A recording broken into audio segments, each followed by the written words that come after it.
In the later half of August 1998, severe rains lashed the Himalayas, causing devastation in their wake.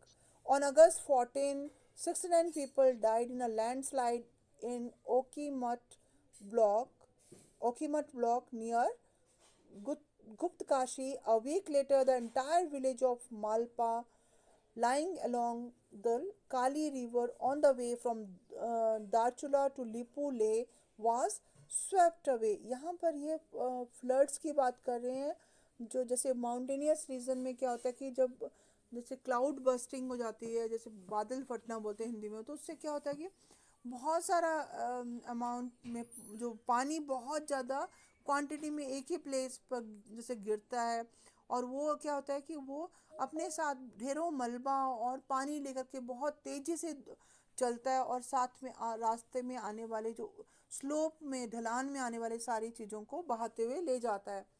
तो isn't 1 week time enough for the people of Malpa to evacuate? एक मतलब एक हफ्ते का समय दिया गया था उनके लोगों को कि आप यहाँ इसको खाली कर लो, इस गांव को.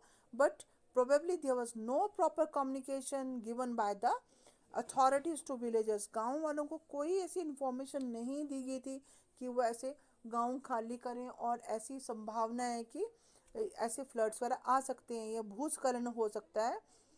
द डेथ टोल 205, 205 लोग मर गए, इंक्लूडेड रोड वर्कर्स, पॉटर्स जो पानी ले जाते हैं, जो सामान ले जाने वाले, members of the border police, police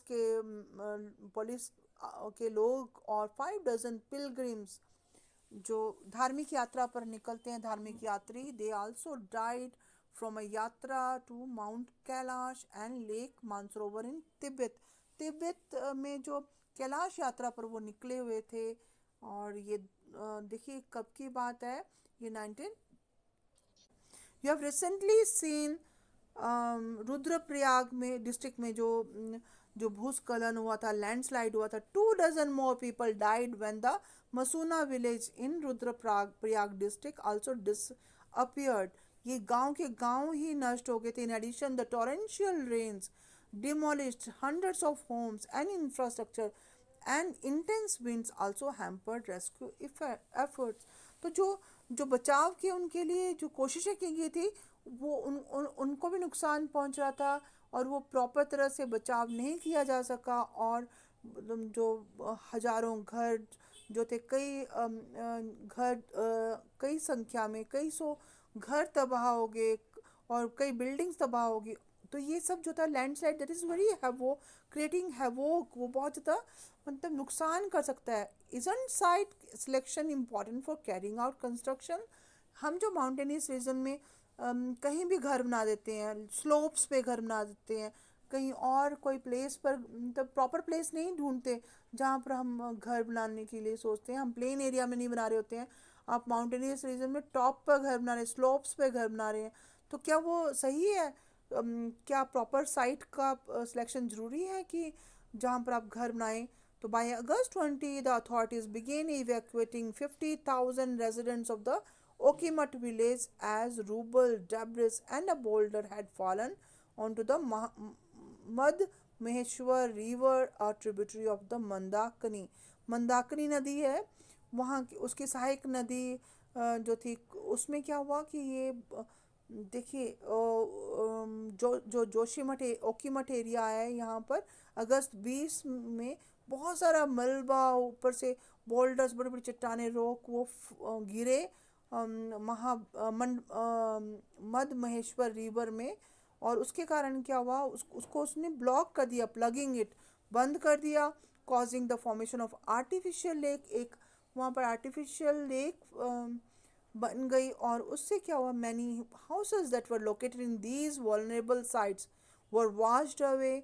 बहुत सारे घर उसमें बह गए. एज द लेक स्वेल, जैसे जैसे लेक जो थी, रास्ता उसका बंद हो गया था नदी का, तो वो झील सी कृत्रिम झील बन गई, और वो फूलती गई और बढ़ती गई. सो डिड द डेंजर, और साथ में ये उसका मतलब खतरा और बढ़ गया. As a flash flood could submerge 2 dozen villages. 2 दर्जन गांव से तहस नहस हो गए. The army cautioned against the blasting the artificial dam with dynamite. और उन्होंने कहा था मतलब आर्मी ने उनको सावधान भी किया कि वो डायनामाइट से डैम को हटा रहे हैं. इस but as a sudden discharge would overwhelm the village below. Instead, the villagers suggested that the lake should be left to erode naturally. उन्होंने कहा कि ब्लास्टिंग मत करो, इसको इस लेक को थोड़ा सा रास्ता बना दो, ये धीरे धीरे चली खत्म हो जाएगी. Also, local villagers and social activities, सामाजिक जो कार्यकर्ता थे, they went on search and rescue expeditions. वो बचाव और सुरक्षा के लिए उन्होंने कई काम शुरू किए. और while various NGOs scrambled to attend to the needy. और जो बहुत सारी जो संस्थाएं थी, जो NGO बोलते हैं, नॉन गवर्नमेंटल ऑर्गेनाइजेशन, ये संस्थाएं जो थी उन्होंने हेल्प करना शुरू की इन विक्टिम्स की. उनको ढूंढना शुरू किया कि ऐसे कौन से लोग हैं जो अफेक्टेड हैं. और यहाँ पर in Dehradun and other large cities In Dehradun and other large cities, generous people rallied to send aid to the victims of the landslides and flooding that had affected the plain. ये जो floods थे, बाढ़ से जो plain area को भी नुकसान पहुंचाया था, तो लोगों ने जो उदार जो लोग थे उन्होंने हेल्प की उनकी, और डिफरेंट वे से, फूड और अदर वे से. तो early warning to the villagers and the pilgrims regarding the weather, specialized training to the villagers to search and rescue and first aid, construction of retaining walls on the hilly terrains would have saved many precious lives. मतलब क्या बनाना है कि हिली जो areas होते हैं उनमें एक रिटेनिंग वॉल बनाना. रिटेनिंग मतलब रोकने के लिए वॉल्स को बनाना. ये सब चीज़ें बहुत ज़रूरी हैं. That could have saved many precious lifes. if you are residing in any of these areas, then look for the safety. Okay,